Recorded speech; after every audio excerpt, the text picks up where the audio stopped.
When I started working at Meta, I saw something wild. We'd interview brilliant candidates. They were hardworking, they were smart, they were experienced, and they still didn't stand out.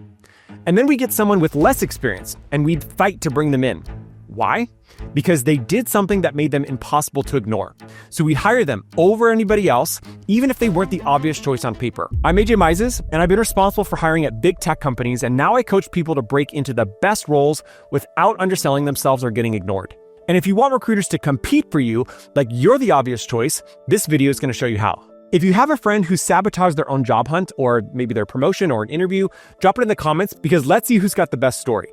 Now, most people think working harder gets them noticed.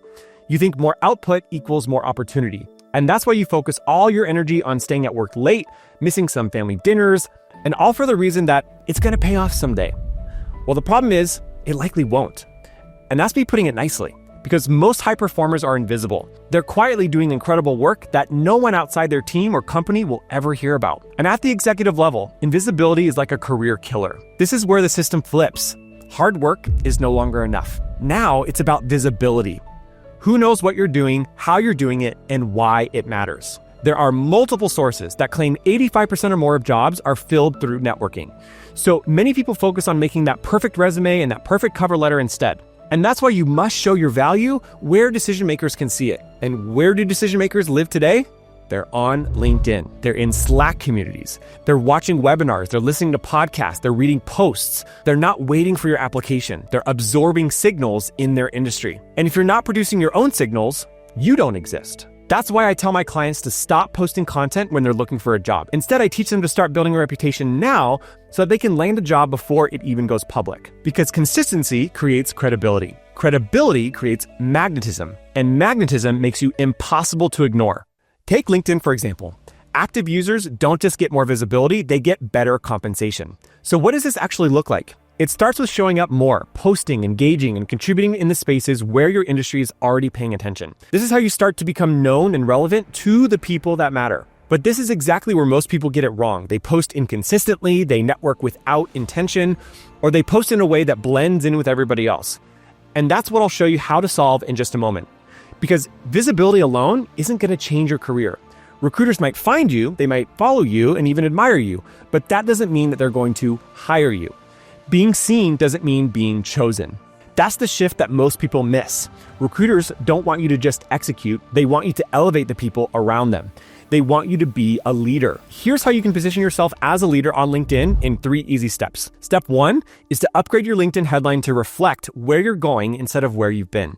So think of it like a billboard. It's the first and sometimes the only thing that people read. You've got one line to capture attention and signal your value. That's why your headline should answer the question, why should someone follow you? Why should someone hire you? Or why should someone refer you today? A great headline positions you at the level that you want to be seen, and it highlights your edge and teases what you're best at. So for example, you've probably seen hundreds of headlines that say something like product manager at ABC Tech or director of operations at XYZ Inc. This shows the role that you do for a specific company, but it doesn't signal your value. If you're a product manager, it's better to also include building products users obsess over and turning insights into 1 million plus ARR. And if you're in operations, you can also add building systems that reduce churn for enterprises. These are just a few examples, but they show value. Step 2 is to narrate your thinking, not just your outcomes. Most people post results like, we increased retention by 37%, and they expect it to land. But they don't give context, which is why the posts don't land. What builds authority is showing how you got to the end result, what assumptions you challenged, what strategy you used, and how you convinced others to believe in it. The more you break down your process, the more people follow you. So share the trade-offs that you considered, the failures you course-corrected, and the internal pitches that you had to make. These behind-the-scenes moments show that you're not just doing the work, you're actually leading and problem-solving. And that's what recruiters want to see from you. Step 3 is to build what I call micro-authority, and those are signals that you can do every week. So every week, aim to post one piece of content that builds trust.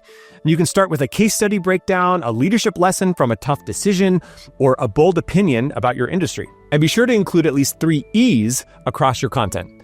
Expertise, which is what you've done. Edge, which is how you think differently. And elevation, which is how you make others better. You don't need all of these in every post, but 1 to 2 per post is great.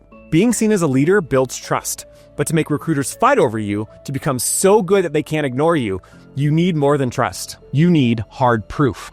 The people making six-figure moves aren't just visible or credible, they're able to point to specific moments where they made the business faster, cheaper, or more profitable. This is where most people blow it. Whether it's their resume, their content, or even how they talk to people, they stay stuck in language that sounds impressive but says nothing.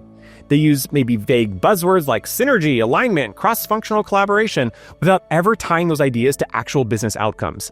And that's why your LinkedIn profile can't just describe what you did, it has to mention what changed. So for example, instead of writing managed internal communications, you should write increased email engagement from 38% to 67%, cutting support tickets by 20% and saving 100 plus hours of team bandwidth per month. That tells a hiring manager exactly what you're capable of.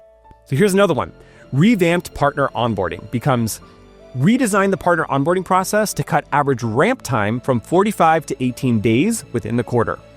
Now, a hiring manager can see the outcomes and results of your work. So when you're reviewing your resume or your LinkedIn, go line by line and ask yourself, where's the business result? How can you quantify this with numbers? What was the outcome? Think about what happened to the department after you successfully did your work. If you implemented a process, what did you save? If you built a dashboard, how did it change decisions? A generic line like built OKR tracking system should become built OKR system that helped leadership identify underperforming units and reallocate $1.4 million in budget within 60 days. This is also your opportunity to show that you understand how the business actually works. Use internal lingo that shows that you're one of them and that you understand their problems better than anybody else. So for example, don't just say launched features. Say how those features increased customer retention, they reduced churn, or maybe they accelerated the sales cycle velocity. Instead of worked on pricing, say, collaborated with RevOps to test a pricing change that increased average contract value by 18%. The final step in all of this is to support your claims with evidence.